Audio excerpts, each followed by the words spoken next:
Olá! Hoje a nossa conversa vai ser sobre o Salmo 82 da Bíblia. A cena, logo de cara, é bem forte. Deus está lá presidindo uma grande assembleia, um conselho divino, e julgando entre umas figuras chamadas deuses. Vamos tentar entender isso melhor.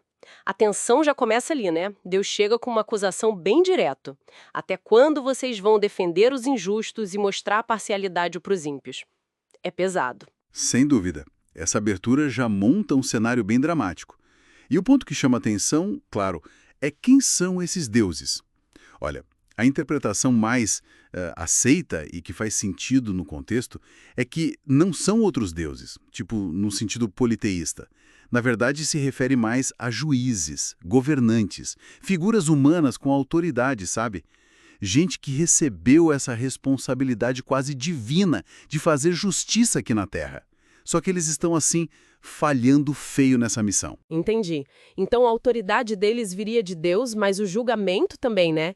E depois dessa acusação, a ordem divina que vem é muito clara, quase um passo a passo para a liderança justa. Defendam a causa dos fracos e dos órfãos. Mantenham os direitos dos pobres e oprimidos. É um chamado bem urgente para proteger quem está vulnerável, certo? Exatamente. E não para por aí. O texto continua. Socorram os fracos e os necessitados.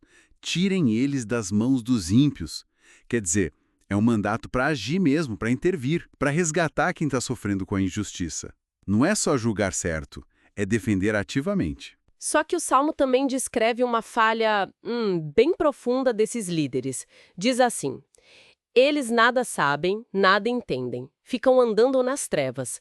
É uma imagem forte essa, né? Ignorância e confusão moral justamente em quem devia ter clareza.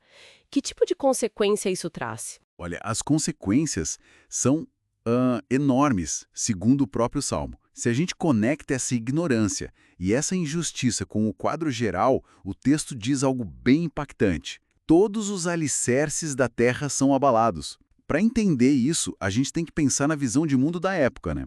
Essa ligação entre justiça humana, ou a falta dela, e a estabilidade do mundo era, assim, fundamental. Sugere que a ordem social reflete uma ordem cósmica maior. Então, a falha humana na justiça mexe com a estrutura do mundo todo. Não é só um problema social, é, tipo, cósmico. É aqui que a coisa fica realmente fascinante, porque tem uma virada no Salmo, né? Primeiro, Deus lembra esses deuses do status elevado deles. Eu disse, vocês são deuses, todos vocês são filhos do Altíssimo. É quase uma honra, né? Um reconhecimento. Sim, parece que está confirmando o status especial deles. Mas olha, logo em seguida vem um contraste brutal.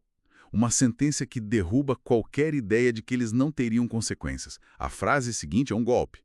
Mas vocês morrerão como simples homens. Cairão como qualquer outro governante.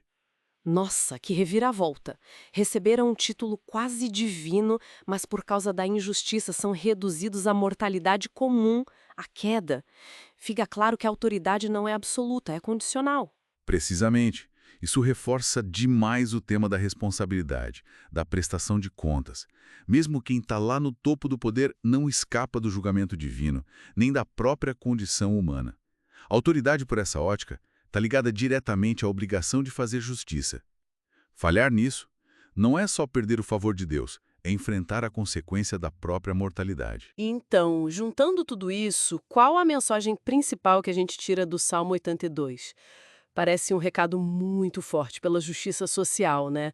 Um chamado que vem lá de cima, direto para quem tem o poder, mas está falhando. Uma crítica bem dura ao abuso de poder e até à omissão. Exato. E é interessante ver como o Salmo termina. Não fica só na condenação. Ele vira um apelo direto a Deus. Levanta-te, ó Deus, julga a terra, pois todas as nações te pertencem. Quer dizer, diante da falha humana, a esperança final se volta para Deus, para que Ele restaure a justiça no mundo todo. Um pedido por uma ação definitiva, então. Uma restauração final. Sim, e isso deixa a gente pensando, né? Uma reflexão que vai além do texto bíblico. O que acontece em qualquer sociedade, em qualquer sistema, quando os fundamentos da justiça são abalados justamente por quem deveria proteger esses fundamentos. O Salmo sugere que as consequências são profundas, desestabilizam tudo. Fica a pergunta sobre a firmeza dos nossos próprios alicerces quando a responsabilidade falha lá em cima.